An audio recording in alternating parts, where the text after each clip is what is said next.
Fletcher, Combative Firearms Training.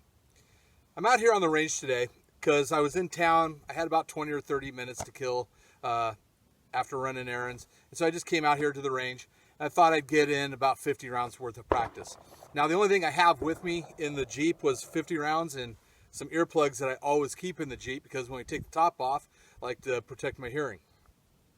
So I'm just throwing in my earplugs that are always in the Jeep in case I forget my good ones.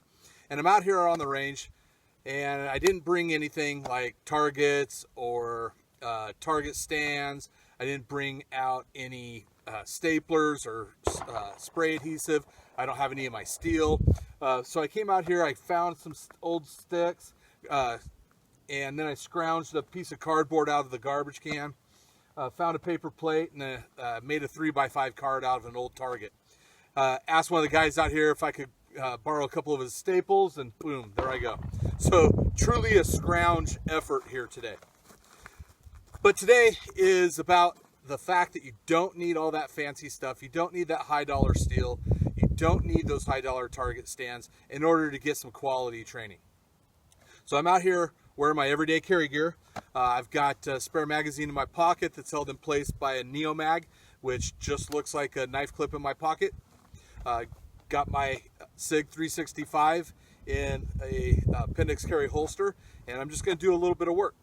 Don't have a shot timer, don't have anything else, but I'm going to get some quality reps in, and we'll see what happens. Here we go.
All right, so there you have it.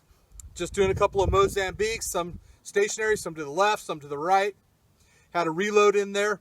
One of the things you're gonna have to figure out is if you're not out here in your range ninja stuff and you're not using a full-size handgun, you're using one of these micro compacts, when I go to release that magazine for my reload, my grip and my hand's big enough to where the grip is interfering with the magazine dropping and releasing from the gun. So when I hit that mag release, I realized, hey, it's not falling from the gun. I had to strip it by hand, grab my spare magazine from my pocket, inserted it, and went back to work. Okay, this is where you want that to happen in training, as opposed to in the middle of a gunfight when you're not expecting it. So you can stay focused on prevailing in that conflict. So get out to the range, practice this kind of stuff wearing your everyday carry gear. You don't need fancy stuff. You can scrounge enough stuff to get some quality practice. All it takes is some hearing protection, some eyes, and the willingness to do it. We look forward to seeing you on the range.